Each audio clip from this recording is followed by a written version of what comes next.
आसमान से बरसता हुआ पानी जब हद से ज्यादा जमीन पर आ जाए तो तबाहकुन सैलाब की शक्ल इख्तियार कर लेता है। और ऐसी ही सूरत हाल इस वक्त पाकिस्तान के सूबे पंजाब की है, जहां जिंदगी मफलूज होकर रह गई है। और उस पर तुर्रा यह कि महकमा मौसमियात ने 29 अगस्त से 2 सितंबर तक बारिशों की नई पेशगोई जारी कर दी है, जिसके मुताबिक पहाड़ी इलाकों में लैंडस्लाइडिंग का खतरा बढ़ गया है। कराची और दीगर इलाकों में बारिशों की क्या सूरत हाल रहने वाली है, इस पर बात करने के लिए हमारे साथ मौजूद है माहिर मौसमियात जवाद मेमन साहब। अस्सलाम वालेकुम। वालेकुम अस्सलाम। जवाद भाई कैसे हैं आप? अल्लाह का बहुत शुक्र। बहुत शुक्रिया, आपने टाइम दिया। आपका भी बहुत शुक्रिया। जवाद भाई, बारिशें हो रही हैं, बेपनाह हो रही हैं। पंजाब पूरा जो है इस वक्त आप देख रहे थे, सैलाब की जो है नज़र हो गया, इससे पहले केपी के।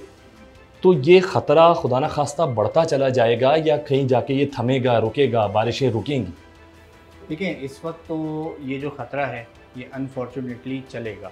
इसकी अच्छा। वजह ये कि जिस तरह अभी आपने बताया भी कि 29 तारीख से लेके तकरीबन 2 सितंबर तक जो है वो एक और हवा का कम दबाव खलीज बंगाल से पाकिस्तान की तरफ मूव कर रहा है। 29 तारीख की दोपहर या शाम से जो है वो इसके असरात इब्तदाई तौर पर मशरक़ी सिंध और पंजाब के इलाकों में जो है वो शुरू हो जाएंगे। तो इसमें इब्तदाई तौर पर जो है वो हल्की सी दरमियानी बारिशें रहेंगी और फिर आहिस्ता आहिस्ता जैसे जैसे ये हवा का कम दबाव करीब आएगा हमारे बॉर्डर रीजन के आसपास, पंजाब के इलाकों के आसपास, तो 30 तारीख से जो है वो फिर ना सिर्फ बारिशों में ज़ोर आएगा, स्पेशली पंजाब के इलाकों में, स्पेशली वो इलाके जुनूबी पंजाब के और पंजाब के दीगर इलाके जहाँ पे ऑलरेडी इस वक्त फ्लडिंग सिचुएशन हम देख रहे हैं। इसी के साथ साथ अगेन जो जम्मू कश्मीर, हमारे आज़ाद कश्मीर और इसके आसपास के जो इलाके हैं जहाँ से ये सारे दरिया ओरिजिनेट होते हैं, और इनिशियली उन्हीं इलाकों में अभी हमने रिसेंटली शदीद बारिशें देखी। उन्हीं शदीद बारिशों का जो पानी है जो सैलाब की सूरत में अब हमारे इलाकों की तरफ मूव कर रहा है, उन इलाकों में दोबारा जो है वो काफ़ी हैवी स्पेल मुमकिन है। कहीं जो है वो टोरेंशियल रेन है, मौसलाधार बारिशें हैं, कहीं हैवी रेन्स का सिलसिला है, और ये अगले 2 से 3 दिन तक चलेगा। अगले 2 से 3 दिन तक कंटिन्यू करेगा। तो ये जो इस वक्त सिलसिला चल रहा है पंजाब में और उधर जितने भी इलाके हैं वहाँ पर, तो कितनी देर का गैप आएगा अगर बारिश रुकती है? देखिए, इस वक्त तो पंजाब के और पाकिस्तान के शुमाली इलाका जात में तकरीबन मौसम साफ़ है। ठीक है। तकरीबन पिछले 24 से 48 घंटों में कोई ऐसी सिग्निफिकेंट रेन तो जो है वो ऐसे नहीं आई है वहाँ पर। लेकिन सैलाबी सूरत हाल है। सैलाबी सूरत हाल है। देखिए, 2 डिफरेंट चीज़ें हैं। एक तो होती है जब बारिश तेज़ होती है तो हम जो है वो नदी नालों में तुगयानी देखते हैं, अर्बन फ्लडिंग देखते हैं, जो शहरी इलाकों में जो है वो पानी भर जाता है। टेम्परेरी होता है, कहीं वो फौरी तौर पे निकल जाता है, कहीं टाइम लेके निकलता है, डिपेंड्स कि बारिश की इंटेंसिटी क्या है। ये जो फ्लडिंग हम देख रहे हैं इसे रिवरिन फ्लड कहते हैं, यानी कि दरियाओं में जो है वो आपका फ्लड होता है। अब देखें, पंजाब के इलाकों में इतनी शदीद बारिशें नहीं हुई हैं कंपेयरिंग जो इस वक्त वहाँ फ्लडिंग सिचुएशन है। ये बारिशें एक्चुअली हुई हैं जहाँ से आपके दरिया ओरिजिनेट होते हैं, जो कि हमारे कश्मीर से हैं। ये तो हमें हमारे जोग्राफिकली पता है कि हमारे तकरीबन दरियाओं जो है वो कश्मीर के इलाके से आते हैं। अब जिस तरह मैंने बताया कि ये जम्मू कश्मीर के इलाके, आज़ाद कश्मीर के इलाके, उससे थोड़ा सा ऊपर जो माउंटेनस रीजन है वहाँ पे शदीद बारिशें जो हैं वो रिकॉर्ड की गई। एन एस्टिमेटेड रफ़ एस्टिमेट हम लगाएं तो अभी जो रीसेंट स्पेल गया है, कई जो पहाड़ी इलाके ऐसे थे वहाँ पे 400 से 500 मिलीमीटर के करीब बारिश हुई है। अच्छा। इसी के साथ साथ जब ये सिस्टम वहाँ आता है तो गैर मामूली हद तक जो है वो टेम्परेचर भी राइज़ होना शुरू होते हैं, क्योंकि मानसून की जो हवाएं होती हैं जब उन इलाकों में ईस्टर्ली विंड्स जाती हैं तो वो नम और गर्म हवाएं होती हैं। ठीक है। नॉर्मल जो सिस्टम्स आते हैं, जो बर्फ़बारी वाले सिस्टम होते हैं, वो खुश्क और ठंडी हवाएं होती हैं, जैसे हम वेस्टर्न डिस्टर्बेंस कहते हैं। लेकिन ये जो हवाएं होती हैं मानसून की, ये लो लेवल पे होती हैं, नम होती हैं और गर्म होती हैं, तो ये ऑटोमेटिकली वहाँ पे टेम्परेचर बढ़ाती हैं। तो 2 इफ़ेक्ट्स होते हैं दरियाओं के लिए स्पेशली। एक तो टेम्परेचर बढ़ने की वजह से ग्लेशियर्स पिघलना शुरू होते हैं, आपकी बर्फ़ पिघलना शुरू होती है। गैर मामूली टेम्परेचर्स हैं तो जो बर्फ़ पिघलने और ग्लेशियर पिघलने का जो सिलसिला है वो ज़्यादा स्पीड अप हो जाता है। ऑलरेडी वो इलाके क्लाइमेट चेंज की वजह से जो है वो बहुत ज़्यादा इफेक्टेड है। ये तो एक अंडरस्टूड सी बात है। हम सबको पता है कि पाकिस्तान उन टॉप 5 कंट्रीज़ में से है जो दुनिया में सबसे ज़्यादा क्लाइमेट चेंज की वजह से इफेक्ट हो रहा है। तो एक तो वो रिवर्स में ऑलरेडी वो बर्फ़ पिघलती हुई बर्फ़ का पानी है, और फिर इस तरीके का इतने भारी और इतने बड़े स्पेल बारिश के वहाँ आ जाना तो वो उस चीज़ को मज़ीद एम्पलीफाई करता है। अब वहाँ से जो हमने स्टार्टिंग में दरियाओं का बहाव देखा, फ्लडिंग सिचुएशन देखी, हमने देखा कि KPK के इलाकों में, आज़ाद कश्मीर के इलाकों में वो तबाही मचाता हुआ, फिर वो जाहिर सी बात है दरिया है, कुदरती अमल है, उसने जो है उन्हीं दरियाओं में नीचे आके फ़्लो करना है। अब वो जो रेले थे हमने देखा वो पंजाब की तरफ आए। रिसेंटली आज जब हम बात कर रहे हैं तो लाहौर और दरियाए रावी में जो है वो काफ़ी ज़्यादा अलर्ट्स हैं। 2 लाख क्यूसिक से ज़्यादा पानी जो है वो कुछ दरियाए रावी में रिकॉर्ड किया गया है। अब ये फ़्लो आहिस्ता आहिस्ता जो है वो नीचे सिंध की तरफ आएगा।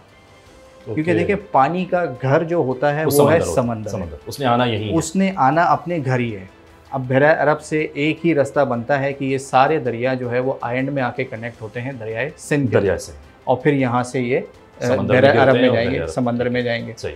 तो ये आहिस्ता आहिस्ता फ़्लो जो है वो केपी के हमारे शुमाली इलाका जब से शुरू हुआ, अब इसका जो ज़ोर है वो हम पंजाब के इलाकों में देख रहे हैं। आहिस्ता आहिस्ता ये सदर पंजाब में जो है आने वाले दिनों में ही फिर ये सिंध से होता हुआ at the end of the day जो है वो समंदर में जाएगा। तो फिर हम वही हैं जो जिस तरह मैंने सवाल किया कि ख़तरा अभी है, यानी कि अब सिंध को ख़तरा लाहक है। देखें सिंध को जो है वो बिल्कुल ख़तरा तो लाहक है, क्योंकि इतना बड़ा पैमाने पे जो सैलाब आ रहा है उससे हमें अलर्ट तो रहना ज़रूरी है। तो क्या ये दरिया के रास्ते ही आ सकता है, या फिर ये मतलब इसी तरह अतराफ़ में जो है बस्तियां हैं, गांव देहात हैं, उन्हें जो है वो बिल्कुल ही निस्तो नाबूद करता हुआ जाएगा? देखिए डिपेंड्स कि इसका फ़्लो किस तरीके से आता है, कितना प्रेशर से आता है, और हमारे यहाँ प्री प्लानिंग जो है वो पहले से कितनी हद तक कितने अच्छे तरीके से जो है इस फ्लो को मैनेज करने की तैयारी की गई है। अगर हम अभी बात करते हैं मैनेज करने की, तो हमारे पास कितने घंटे हैं इसको मैनेज करने की? देखिए हमारे पास अगर हम आज बात करते हैं तो हमारे पास अभी भी 1 से 2 दिन मौजूद हैं, शायद 24 से 48 घंटे हैं अच्छे,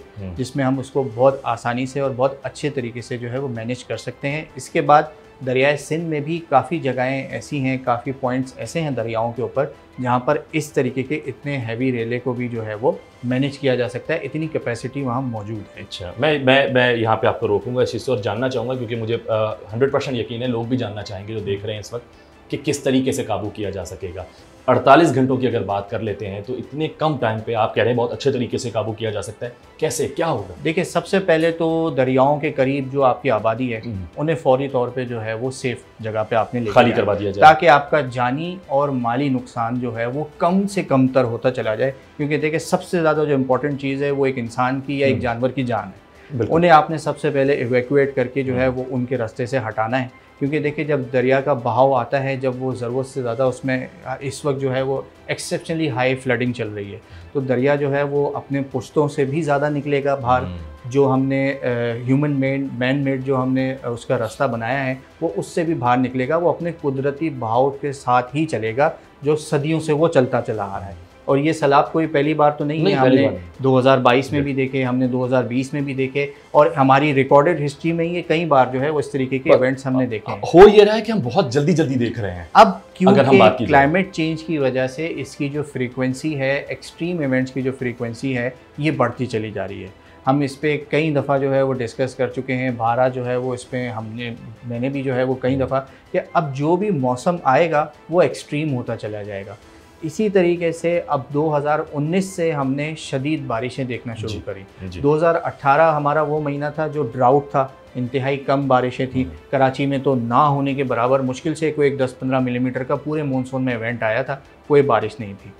हमने 2019 में देखा, ठीक उसके अगले साल मामूल से काफ़ी ज़्यादा बारिशें हो गई। 2020 में तो सारा रिकॉर्ड टूटा।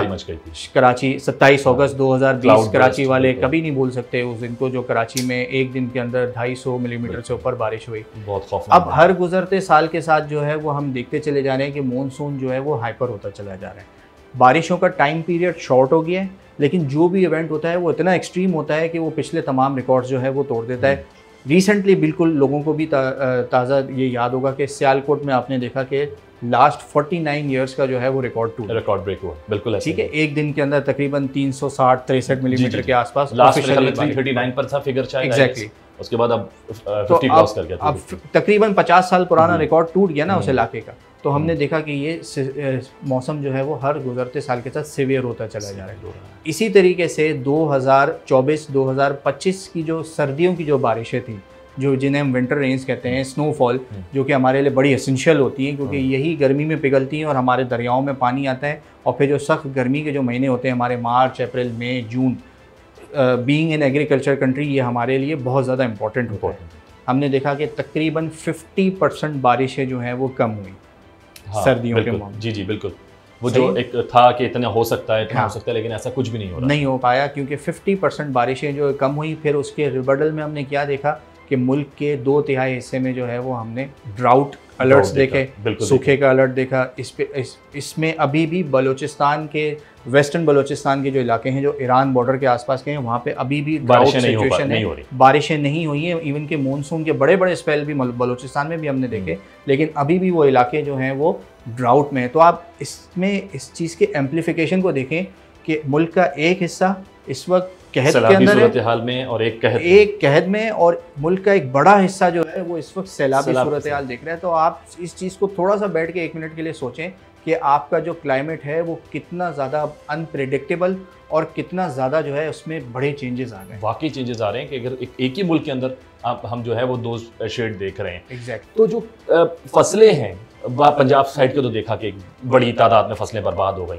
सिंध की जो है वो फसलें भी अल्लाह ना करे, लेकिन अगर सैलाब आता है और वो भी बर्बाद हो जाती है, तो फिर हम कहाँ खड़े हैं? आइंदा आने वाले दिनों में फिर हम कौन सा एक कहत देख रहे हैं ऐसा कि जो होने वाला है? खुदा ना खास्ता अगर फसलें बर्बाद हो जाएंगी तो एग्रीकल्चर को अगर हमारा जो नुकसान होता है, फसलें बर्बाद होती, तो आइंदा आने वाले दिनों में क्या हम उस चीज़ का भी जो है वो खमियाजा भुगतने वाले हैं? देखिए, बिल्कुल भुगतेंगे, क्योंकि हमने 2022 में देखा कि जो बड़े पैमाने पे हमारी फसलें तबाह हुई, स्पेशली सिंध, पंजाब और बलूचिस्तान में। ये 2/3 हिस्सा मुल्क का जो है वो सैलाब में डूबा हुआ था। क्योंकि देखिए, सैलाब के बाद जब ज़मीन अपनी ज़रूरत से ज़्यादा उसके ऊपर पानी आता है तो उस चीज़ को लेवल होने में भी एक लंबा अरसा लगता है। ऐसा नहीं कि पानी गुजर गया और सैलाब ख़त्म हो गया तो वो ज़मीन जो है वो अगले 2-4 दिनों में नॉर्मल हो जाएगी। उस ज़मीन को लेवल में आने में, खेती बाड़ी करने में, फिर दोबारा फसल उगाने में एक लंबा अरसा चाहिए। तो ये चीज़ें जो है वो हमें लॉन्ग टर्म जो में जो है वो हमें ज़्यादा इफेक्ट करेंगी। स्पेशली अभी जो हमने फसलों का नुकसान देखा है, ये फसलें ये अभी की नहीं है, ये आने वाले अगले 3-4 महीनों में ये तैयार होती हैं, और फिर इस जो भी चीज़ तैयार होती वो फिर हम उससे फ़ायदा उठाते हैं, चाहे वो एक्सपोर्ट हो या लोकल यूज़ के लिए हो। इसी तरीके से ये भी जो फसलें अभी अल्लाह ना करे अगर ख़राब होती हैं, खदशा है कि थोड़ी बहुत तो ख़राब होंगी, क्योंकि जब इतने बड़े पैमाने पे सैलाब आता है तो थोड़ा बहुत तो नुकसान लाजमी होता ही होता है, आप कितनी भी कोशिश कर लें।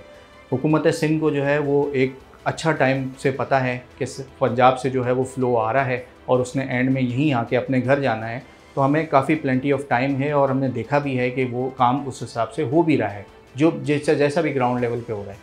तो ये इफ़ेक्ट्स जो हैं ये ना सिर्फ सैलाब की सूरत में अभी जानी और माली नहीं है, ये अगले कई महीनों तक जो है वो आपको फूड सिक्योरिटी के ऊपर भी जो है वो इफ़ेक्ट करते रहेंगे। जो इसके और फिर at the being an agriculture country, इसका डेंट आपके इकोनॉमिकल सिचुएशन पे आता है। बिल्कुल आएगा। हर जान तोड़ कोशिश करते हैं कि हमारा ये जो सेक्टर है ये अच्छे से अच्छा परफॉर्म करे, ताकि हमें हमारी इकोनॉमी को जो है कुछ सहारा मिल सके। और इस तरीके के जो इवेंट्स आते हैं ये फिर एक बहुत बड़ा डेंट देते हैं। तो बात भाई, यहाँ पे एक वक्त हुआ एक छोटे से ब्रेक लूँगा और आपसे गुफ्तगू का सिलसिला यूँ ही जारी रखेंगे। जी नाज़रीन, यहाँ लेते हैं हम एक छोटा सा ब्रेक और आपसे मिलते हैं इस ब्रेक के बाद।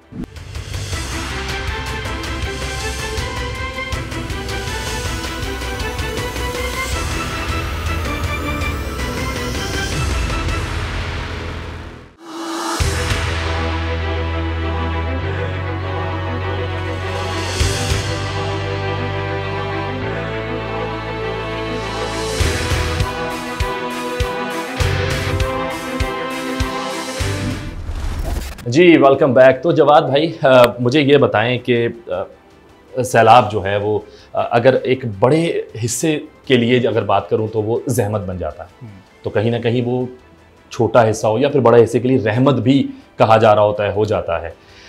कराची कहाँ खड़ा है? खुदा ना खास्ता कराची को किसी किस्म की कोई सैलाबी सूरत हाल नज़र तो नहीं आ रही कराची में? नहीं, देखिए, कराची में ऐसा अल्हम्दुलिल्लाह कोई ऐसी सैलाबी सूरत हाल तो नहीं है। ठीक है। हाँ, जो मज़ाफ़ाती इलाके हैं जहाँ जो दरियाए सिंध से जहाँ पे वो हैं, या वहाँ से कुछ कैनाल्स वगैरह निकलती हैं, अगर उनमें थोड़ा सा फ़्लो आता है तो थोड़ा बहुत जो है वहाँ पे, पिछले साल मुझे याद पड़ता है कि 2022 में कुछ इस तरीके की सिचुएशन होती, तो सरजानी टाउन और उसके आसपास के इलाकों में, गुलशन मेमार के इलाकों में हमने सुना था कि कुछ पानी का 33 वाली साइड पे भी हुआ था। 33 वाली साइड पे थोड़ा सा बहाव बढ़ा है। मलीर नदी में जो है वो बहाव बढ़ता है, तो वो नदी जहाँ जहाँ से गुजर रही है वहाँ पे। लेकिन ओवरऑल अगर देखा जाए तो शहर के मेरे ख्याल से 90% एरियाज़ को तो ऐसे कोई ख़तरा नहीं है, क्योंकि हम काफ़ी दूर हैं। हम उस सैलाब से बहुत दूर हैं, लेकिन हमारे यहाँ अगर ज़रा सी बारिश ज़्यादा हो जाए तो हम फिर एक तरह से सैलाबी सूरत हाल में ही होते हैं उस दिन के लिए। अगर जिस दिन बारिश होती है, ख़ास तौर पर बात करें किस तरह है, मतलब आइंदा आने वाले दिनों में कोई ऐसी सिचुएशन दोबारा नज़र तो नहीं आ रही आपको? देखिए फ़िलहाल तो अल्हम्दुलिल्लाह नज़र नहीं आ रही है। ठीक है। अगले 3-4 दिन या शायद हफ्ता दिन आप कह लें कि कराची में ऐसे कोई बड़ा सिग्निफिकेंट इवेंट नहीं है। कोई भी सिस्टम, कमज़ोर सिस्टम एक ज़रूर है, जिस तरह हमने 29 से 2 की बात करी, उसके थोड़े बहुत इफेक्ट सिंध पे जो आ रहे हैं शहर कराची पे भी आएंगी, लेकिन इन सेंस ऑफ कहीं लाइट शावर्स हो गए, कहीं पासिंग शावर्स हो गए, गर्मी और हब्स थोड़ा सा बढ़ेगा। तो इस तरीके की सिचुएशन रहेगी। फ़िलहाल कोई बड़ा सिग्निफिकेंट इवेंट नहीं है अनटिल 2nd वीक ऑफ सितंबर। अच्छा, ये आप जिस तरह आप बोल रहे हैं तो ये खुदा न खास्ता कोई डरने वाली घबराने वाली सूरत हाल तो नहीं है? नहीं, बिल्कुल भी नहीं है। ऐसे कोई डरने वाली घबराने वाली सूरत हाल बिल्कुल नहीं है, क्योंकि सितंबर के 2nd वीक में जो है वो एक लो प्रेशर बनता नज़र आ रहा है खलीज बंगाल से, जो सिंध की तरफ फ़िलहाल मूव कर सकता है। लेकिन लॉन्ग रेंज फोरकास्ट है, हर गुजरते दिन के साथ चेंजेस आ रही हैं।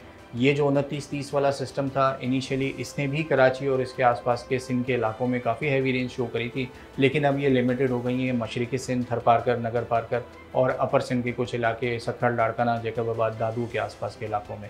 शहर कराची में, हैदराबाद डिवीज़न में, मीरपुर खास में ऐसे कोई बड़ा इवेंट नहीं है। ठीक है। थोड़ा बहुत मॉडरेट इवेंट हैदराबाद, मीरपुर खास की तरफ हो सकता है। इसी तरीके से जो अगला जो सिस्टम जो नज़र आ रहा है, जो ग्लोबल पैरामीटर्स जो मूव कर रहे हैं उसके ऊपर बेस अगर हम करते हैं, कुछ विंड प्रोजेक्शंस भी चल रही हैं, तो वो 8 से 10 सितंबर के आसपास हम कह सकते हैं कि लो प्रेशर सिस्टम है। लेकिन अगेन अभी तकरीबन 15 दिन है, तो 10 दिन है एटलीस्ट, तो इसमें काफ़ी ज़्यादा जो है वो चेंजेस आएंगी ट्रैक में भी और इंटेंसिटी में भी। लेकिन मॉनसून जो है वो मिड ऑफ सितंबर तक, और कुछ इस तरह हमने प्रोजेक्शंस दी भी थी कि सितंबर के तीसरे हफ्ते तक जो है वो कंटिन्यू करें, 20 तारीख के बाद तक या आसपास तक जो जा सकता है। पूरा पाकिस्तान बरस रहा होता है, ये ख़ास तौर पर मैं कराची वालों का सवाल कर रहा हूँ। पूरा पाकिस्तान बरस रहा होता है, कराची में बादल पता नहीं क्या उनको नज़र आता है कि इस तरह कटते हैं जैसे पता नहीं उन्होंने क्या देख लिया हो कराची में, और वो निकल जाते हैं साइड से। और बारहा आपसे भी ये सवाल किया जाता होगा, लोग पूछते रहते हैं एक दूसरे से, यार कराची में बारिश नहीं हो रही, क्या वजह है, क्या वजह होती है, क्यों नहीं होती? ज़रा ये भी आज हमें ज़रा डिटेल में समझा दें। देखिए, बहुत सारी इसमें वजूहत हैं, लेकिन सबसे पहले अगर हम कराची की जोग्राफ़ी को देखें, जो हमारे यहाँ जो ग्राउंड कंडीशंस हैं कराची का, बेसिकली जब ही बारिश होती है, अगर मानसून सीज़न की बात की जाए, जब कोई अच्छा ताकतवर सिस्टम स्ट्रेट फॉरवर्ड राजस्थान या गुजरात से होता हुआ जो है वो ज़ेरी सिंध या ईस्टर्न सिंध में दाखिल हो। लास्ट जो स्पेल हमने देखा वो गुजरात से सिस्टम होता हुआ आया और लोअर सिंध, ज़ेरिन सिंध से होता हुआ कच्छ की तरफ गया, और फिर हमने देखा कि 19 तारीख वाले दिन जो है वो 19 अगस्त को कराची में बेहिसाब जो है वो हमने बारिश देखी, और फिर ये सिलसिला वक्फे से 21 अगस्त तक जारी रहा। दो दिन और जारी 20 और 21 अगस्त को जो है वो शाम के टाइम पे बड़े स्पेल आए, शॉर्ट स्पेल थे, बड़ा स्पेल था, लेकिन शॉर्ट स्पेल था वो निकल गया। सर्दियों में वेस्टर्न डिस्टर्बेंस में भी जो है वो कराची बिल्कुल इसके एज के ऊपर आता है। कहा जाए कि वेस्टर्न डिस्टर्बेंस के जोन में ही नहीं आता तो ये भी गलत नहीं होगा, या बिल्कुल उसके एज के ऊपर आता है। यही चीज़ सर्दियों में भी अप्लाई होती है कि जब कोई वेस्टर्न डिस्टर्बेंस, मगरबी हवाओं का सिस्टम सर्दियों में इतना ताकतवर हो और वो बलूचिस्तान से बिल्कुल एंटर होता हुआ अगर सिंध की तरफ मूव करे, तो ही जो है वो कराची में बारिश होगी। तो एक तो समंदर की वजह से जो समुद्री हवाओं का जो फ्लो होता है उसकी वजह से भी जो है वो बादलों में काफ़ी ज़्यादा जो है वो हम चेंजेस देखते हैं स्पेशली। दूसरा, कराची जिस जगह पर मौजूद है ये इन दोनों मौसमों के सिस्टम्स के जो है वो बिल्कुल एज पे मौजूद है। यही कराची अगर थोड़ा सा अगर हम उसको नॉर्थ की तरफ ले जाएं, बहरिया टाउन या DH सिटी या नूरियाबाद की तरफ, तो आप देखते हैं कि कराची की एवरेज जो है वो शायद 2 गुना 3 गुना ज़्यादा हो जाती है। लेकिन अभी जिस जगह पे ये मौजूद है वो दोनों सिस्टम्स के एज पे मौजूद है। तो जब तक कोई अच्छा ताकतवर सिस्टम नहीं आता, यहाँ पर उस तरीके की जो है वो बारिशों का सिस्टम नहीं बनता। यानी ताकतवर सिस्टम का वेट करें या फिर कराची को शिफ्ट करें? देखिए, कराची तो शिफ्ट करना पॉसिबल नहीं। अब तो खैर माशाल्लाह कराची इतना एक्सपेंड हो गया है कि उन इलाकों तक भी पहुँच गया है। ये है कि आने वाले वक्तों में एक बात मैं आपसे कहूँ कि बहरा अरब को जो है ना वो हम बहुत ज़्यादा एक्टिव देखते हैं। अच्छा। कह सकते हैं कि बहरा अरब जो है वो मॉनसून का दूसरा पावर हाउस बनता चला जा रहा है। रिसेंट ईयर्स में, पिछले 5-6 सालों में हमने ये देखा है, स्पेशली 2020 में, 21 में, 22 में, जब बड़े यहाँ पर जो है वो काफ़ी बारिशें हमने देखी, कराची में भी रिकॉर्ड तौर बारिशें हुई। ये मानसून के जो सिस्टम हैं ये उन इलाकों तक ट्रैवल कर गए जहाँ पे कभी तसव्वुर ही नहीं था या उनका जोन ही नहीं था। एक बूंद भी नहीं गिरती थी।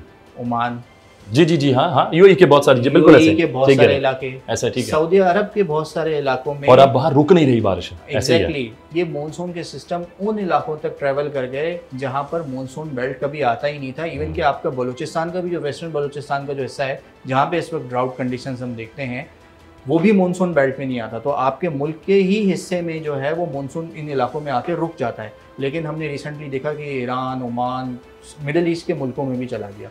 वजह, सबसे बड़ी वजह कि बहरा अरब के सतह समंदर के दर्जे हरारत अब मामूल से इतने ज़्यादा रहने लगे हैं कि कोई भी सिस्टम जो ओरिजिनली जो खलीज बंगाल में जो मानसून के जो सिस्टम बना करते थे, वो इन इलाकों तक ट्रैवल करते करते बहरा अरब से उन्हें इतनी ज़्यादा सपोर्ट मिल जाती है कि वो उन इलाकों में भी अब जाना शुरू हो गए, खतरनाक हो जाते हैं, पहुंच जहाँ पर मानसून की बारिशें नहीं होती थी। वो मानसून बेल्ट में आते ही नहीं है। अगर उनके पास बारिश आनी है तो मगरिब से आनी है, और ये सब कुछ क्लाइमेट चेंज की वजह से, ये सब कुछ क्लाइमेट चेंज की वजह से है। अब आने वाले सालों में जिस तरीके से बहरा अरब को हम इतना ज़्यादा हाइपर एक्टिव होता हुआ देख रहे हैं, वजह यही नज़र आ रही है कि कराची का एवरेज जो है वो बारिशों का बढ़ना शुरू हो गया है। अच्छा। पिछले 5-7 सालों का अगर हम एवरेज देखें ना, ठीक है, तो वो अब काफ़ी हद तक जो है वो बढ़ना शुरू हो गया। ईयरली हम ऊपर जा रहे हैं, ईयरली हम ऊपर जा रहे हैं। बारिशों का जो ट्रेंड है शहर में वो अब काफ़ी हद तक राइज होना शुरू हो गया है। अगेन शॉर्ट स्पेल होता है, लेकिन इतना हैवी स्पेल होता है कि वो रिकॉर्ड तोड़ देता है और हम डूब जाते हैं। रिसेंटली हमने देखा कि मानसून में अभी तक कोई इतनी ज़्यादा बारिशें सच नहीं हुई। जी जी जी, जून के आखिर में आया जो कि अर्ली मानसून था। 28 जून के आसपास एक अच्छा स्पेल आया। तकरीबन 300 दिनों के बाद जो है वो शहर कराची में हमने बारिश देखी, ऑलमोस्ट 300 दिनों के बाद, क्योंकि सर्दियों में भी कोई बारिशें नहीं हुई। उसके बाद हमने देखा कि जुलाई का पूरा महीना गुजर गया, मुश्किल से 4 से 5 मिलीमीटर, 10 मिलीमीटर, तो वो भी सी क्लाउड से थोड़े बहुत शावर्स हमने देखे अलग अलग इलाकों में होते रहे। अगस्त के भी पूरे 15 दिन निकल गए, लेकिन 15 अगस्त के बाद जो है वो मानसून का सर्ज एक्सपेक्टेड था, जो कि 15 सितंबर तक एक्सपेक्ट किया जा रहा है कि वक्तन फवक्तन चलेगा। उसमें हमने देखा कि फिर 18-19 वाला सिस्टम आया, एक अच्छा स्पेल आ गया, और वो इतना स्पेल आ गया एक साथ कि जहां एक दिन पहले तक कराची की एवरेज इंतहाई बिलो नॉर्मल चल रही थी, इस वक्त अगर मैं सिर्फ ऑफिशियल स्टेशन की ही बात करूं तो कराची की एवरेज जो है वो तकरीबन +50% पे पहुंच गई। ये सिर्फ एक बारिश से। अच्छा। ये बारिश इतनी शदीद थी कि जहां कराची इतना ज़्यादा बिलो नॉर्मल था, मामूल से इतनी कम बारिशें थी, वो एक स्पेल में जो है वो एक झटके के अंदर जो है वो +50% पे पहुंच, मतलब कराची का पेट भर गया बारिशों से। कराची का कहा जाए तो कराची का जो ऑफिशियल कोटा है उससे तकरीबन 50-51% जो है वो बारिश हो चुकी है। और अब जो अगर आती है सितंबर के एंड तक, जो आप बता रहे हैं, एक स्पेल या 2 स्पेल हल्की फुल्की बारिश होगा, वो फिर एक तरह से जो है ना वो बोनस है, सरप्लस होता चला जाएगा। और हमने देखा है कि अब जो ज़्यादा इवेंट्स आते हैं वो अगस्त के एंड में या सितंबर में आना शुरू है। बारिशों का ट्रेंड भी जो है वो चेंज हो गया है। वरना हमारे जहन में होता था कि जी जून जुलाई में बारिशों का मानसून का सीज़न शुरू हो जाया करता है, लेकिन अब वो जुलाई का जो महीना है ना, वो आहिस्ता आहिस्ता शिफ्ट होता हुआ अगस्त के 15 अगस्त के बाद सितंबर में इस तरीके की बारिशें हम देख रहे हैं। कि पिछले 5 साल का भी आप डेटा उठाएं तो जितने भी बड़े इवेंट्स आए हैं वो अगस्त के आखिरी दिनों में या 15 अगस्त के बाद आए। ऐसा ही है। चलिए जी, एक और ब्रेक ले लेते हैं यहाँ पे। जी नाज़रीन, गुफ्तगू का सिलसिला जारी रहेगा। मिलते हैं आप लोगों से एक ब्रेक के बाद।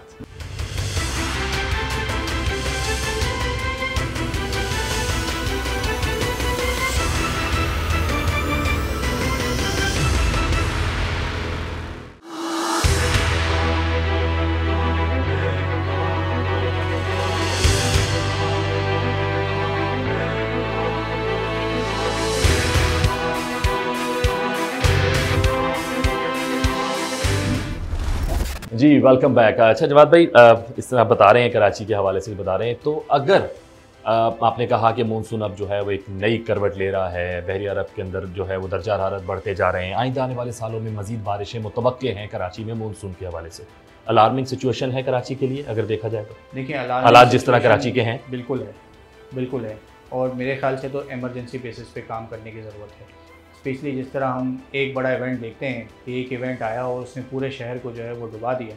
अगर एक सीज़न में ऐसे 2-3 बड़े इवेंट आ गए तो फिर आपके लिए परेशानी बढ़ जाएगी, क्योंकि हर दूसरे दिन तो आप हर स्कूल या मार्केटें तो बंद नहीं कर सकते ना। आपका कराची जो है वो आपका इकोनॉमिकल हब है। अगर कराची में कोई परेशानी होती है तो वो पूरे पाकिस्तान डिस्टर्ब होता है, दर्द जो है वो महसूस किया जाता है। तो इसके लिए एमरजेंसी बेसिस पे काम करना ज़रूरी है, क्योंकि देखें बीइंग अ कोस्टल सिटी हमारे पास ना सिर्फ दर्जे हरारत बढ़ रहे हैं, हब्स का जो सिलसिला है वो पिछले कुछ सालों से हम देख रहे हैं, स्पेशली 2024 में हमने देखा कि हीट इंडेक्स जो है वो कराची का 55-60 डिग्री तक भी चला गया। बहुत से लोगों को हीट स्ट्रोक हुआ, बहुत से लोग बेहोश हुए और उन्हें बीमारियां भी हैं।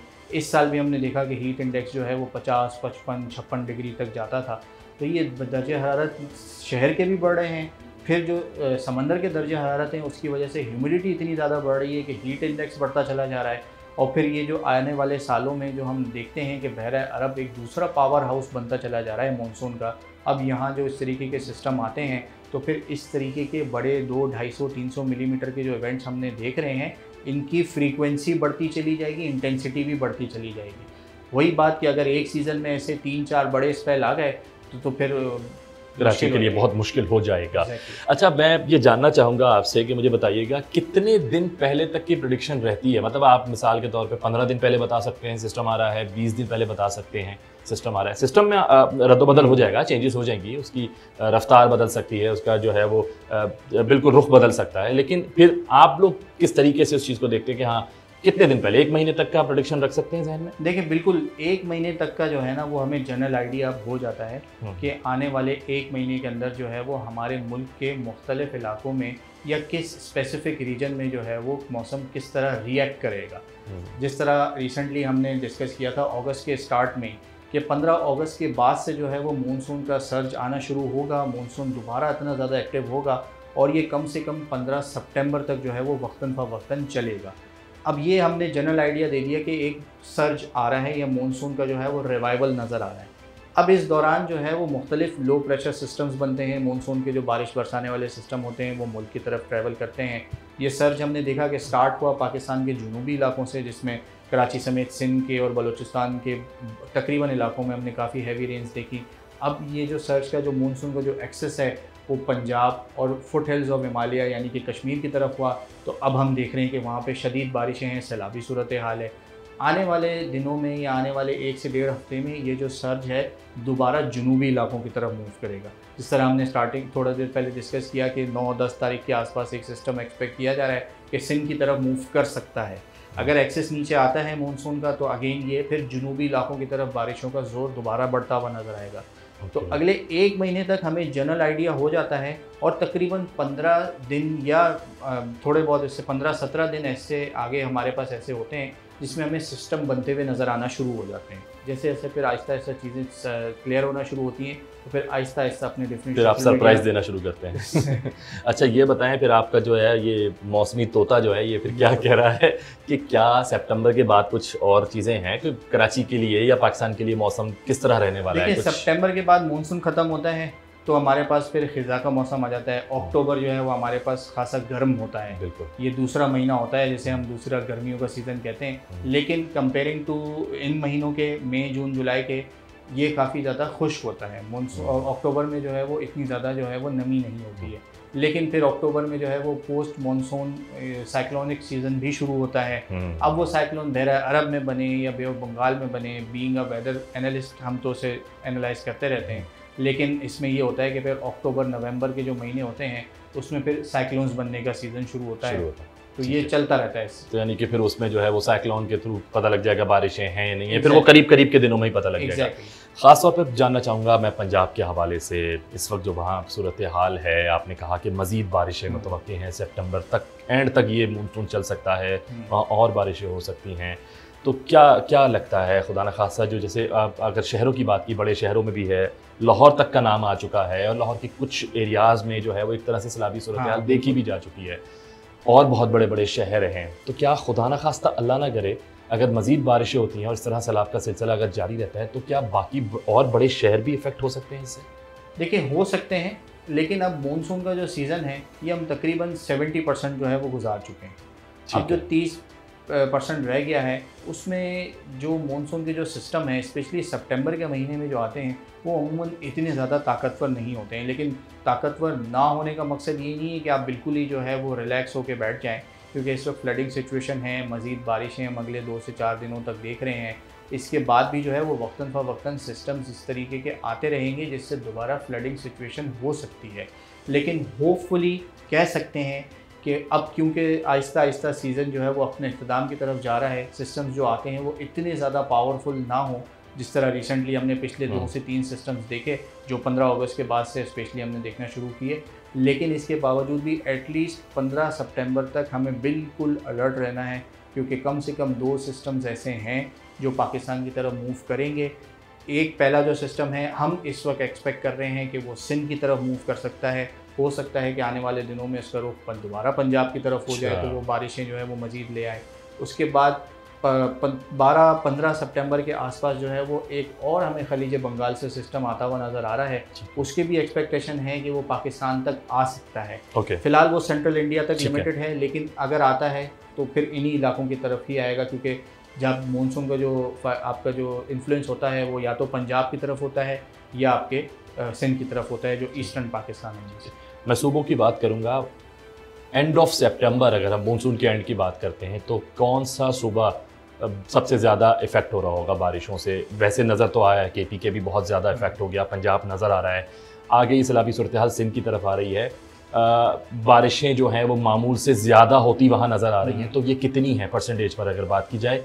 बलूचिस्तान, सिंध, पंजाब, KP के, और अगर बल्तिस्तान की बात की जाए? देखिए, अभी क्योंकि सीज़न चल रहा है तो कुछ परसेंटेज बताना जो है वो थोड़ा सा मुश्किल है, क्योंकि अभी आने वाले दिनों में सिस्टम्स मज़ीद आएंगे। फ़िलहाल अगर देखा जाए तो पंजाब जो है वो काफ़ी हद तक अबव नॉर्मल जा चुका है। हमारी जो पाकिस्तान की जो नॉर्दर्न एरियाज़ हैं वो भी काफ़ी हद तक जो है वो अबव नॉर्मल जा चुके हैं। सीज़न के स्टार्ट में इस तरीके की एक्सपेक्टेशन थी कि जो GB के इलाके हैं वो थोड़ा सा बिलो नॉर्मल रहेंगे, वहाँ पे मामूल से कम बारिशें हो सकती है। लेकिन वहाँ भी ज़्यादा, लेकिन वहाँ भी हमने देखा कि मामूल या मामूल से ज़्यादा बारिशें ही जो है वो उस वक्त हो चुकी हैं। अब भी क्योंकि सीज़न कंटिन्यू है, मज़ीद बारिशें होनी हैं, तो ये बिल्कुल जब सीज़न विड्रॉल हो जाता है हमारा मानसून का, उसके बाद फिर परसेंटेजेस के हिसाब से जो है वो रिपोर्ट शाया की जाती है कि किस सूबे में जो है वो कितनी ज़्यादा या अबव नॉर्मल बारिशें रहीं या बिलो नॉर्मल बारिशें रहीं। बलूचिस्तान में भी अभी हम देख रहे हैं, स्पेशली किरथर के इलाके, खुजदार के इलाके, वहाँ पे तकरीबन स्टेशन जो हैं वो अपनी नॉर्मल रेंज या कुछ स्टेशन हैं जो अबव नॉर्मल रेंज में जा चुके हैं। सिंध में भी ऐसा ही है। लेकिन एक इम्पॉर्टेंट बात यह है कि कराची समेत हैदराबाद, मीरपुर ख़ास के जो इलाके हैं, अपर सिंध के जो इलाके हैं वो अबव नॉर्मल गए हैं। लेकिन वो इलाके जहाँ से मानसून के एक्चुअल सिस्टम दाखिल होते हैं, यानी कि थर पारकर, नगर पारकर के इलाके, वो इस वक्त नॉर्मल टू थोड़ा सा बिलो नॉर्मल चल रहे हैं। अच्छा, एक ही सूबे के अंदर अगर आप देखें तो कितना बड़ा क्लाइमेट का डिफरेंस है कि कराची, हैदराबाद और ये जो इलाके हैं जो मानसून के सिस्टम से बाद में इफेक्ट होते हैं वो अबव नॉर्मल जा चुके हैं, और जो थर पारकर, नगर पारकर के इलाके हैं वो अभी बिलो नॉर्मल चल रहे हैं। तो आने वाला अगर ये सिस्टम 8, 9, 10 तारीख को जो हम एक्सपेक्ट कर रहे हैं, अगर ये इसी ट्रैक पे आता है तो फिर उम्मीद इंशाल्लाह इस बात की है कि थर पारकर, नगर पारकर के इलाकों में अच्छी बारिशें देगा, तो एवरेज में आ जाएंगे, तकरीबन इक्वल हो जाएंगे। क्लाइमेट चेंज के हवाले से बात करूंगा, किस तरह काबू पाया जा सकता है? अगर नहीं पाया गया तो क्या नुकसान और देखने को मिलेंगे पाकिस्तान में? देखिए, नुकसान तो सबसे अच्छी जो एग्जाम्पल है, अनफॉर्चुनेटली वो इस वक्त हम देख रहे हैं। आप देख रहे हैं कि क्लाइमेट चेंज जो है वो कितने बड़े पैमाने पे और कितने डीप जाके जो है वो हमें इफ़ेक्ट कर रहा है। मैंने बताया कि सिर्फ सैलाब नहीं है, इससे जो फसलें ख़राब होंगी वो आने वाले कई महीनों तक जो है वो आपको परेशानी का बायस आपके लिए बनी रहेंगी। क्लाइमेट चेंज पे अगर हमें काबू पाना है तो एमरजेंसी बेसिस पे प्लांटेशन ज़रूरी है। डिफॉरेस्टेशन को रोकें प्लीज़।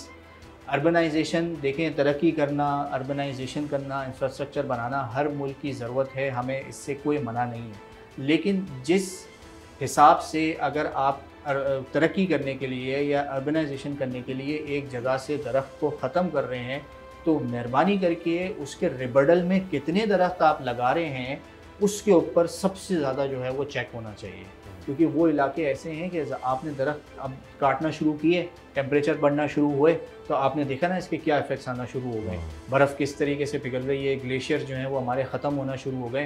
वरना पाकिस्तान दुनिया के उन चंद ममालिक में था जिसमें सबसे ज़्यादा जो है वो ग्लेशियर्स की क्वांटिटी हुआ करती थी। लेकिन अब कितने ग्लेशियर्स ऐसे हैं जो या तो ख़त्म हो गए हैं या अगले 2-3 साल में अगर ये सिचुएशन रही तो वो बिल्कुल ही ख़त्म हो जाएंगे। हम बोलेंगे कि यहाँ एक ग्लेशियर हुआ करता था। इंटरनेशनल स्टैंडर्ड में अगर हम बात करें ना, तो एक कराची जैसे बड़े शहर के अंदर उसका कम से कम 15-20% हिस्सा जो है वो उसमें दरख्त होने चाहिए, अच्छे दरख्त होने चाहिए, ताकि उस शहर के पूरे क्लाइमेट को, पूरे माहौल को, पूरे एटमॉस्फेयर को जो है वो बैलेंस किया जा सके। मेरी नॉलेज के मुताबिक कराची में इस वक्त 5% भी जो है वो नहीं है दरख्त उसकी ज़रूरत के हिसाब से। इसी तरीके से हमारे जो मुल्क के दीगर शहर हैं वो भी इसी तरीके से जो है वो उसी में फॉल करते हैं। इस साल भी हमने देखा कि एक लंबे अरसे तक जो है वो स्कूलों को बंद किया गया था, तो ये आपकी डे टू डे लाइफ को इफेक्ट कर रहा है। इमरजेंसी बेसिस पे काम करने की जरूरत है। बहुत शुक्रिया जवाद भाई जी। देखा आपने कि मौसम बदल रहा है, पहाड़ों पर जो है वो बर्फ़ पिघल रही है, ग्लेशियर्स ख़त्म हो रहे हैं और वो सारा वहाँ का जो पानी है वो दरियाओं की सूरत फिर जो है वो मुल्क के मुख्तलिफ़ हिस्सों में सैलाबी सूरत हाल पैदा कर रहा है। और इस वक्त मुल्क के कई हिस्सों में सैलाबी सूरत हाल है। सबसे पहले तो हमें ये चाहिए कि हम अल्लाह ताला से दुआ करें, कि इज्तमाई दुआ करें कि अल्लाह पाक जो है हम सब पर अपना करम रखे, फ़ज़ल रखे और हमें इस तरह की जो सूरत हाल से जल्द निकाले। और जवाद भाई ने ये भी बता दिया कि आइंदा आने वाले दिनों में अभी मज़ीद बारिशें मुतवक्के हैं, मूनसून अभी ख़त्म नहीं हुआ। इसका मतलब यही है कि मौसम बदल रहा है और मौसम अगर बदल रहा है, क्लाइमेट चेंज हो रहा है, तो इसका मुकाबला करने के लिए हमें जो है प्लांटेशन करनी पड़ेगी, दरख्त लगाने पड़ेंगे।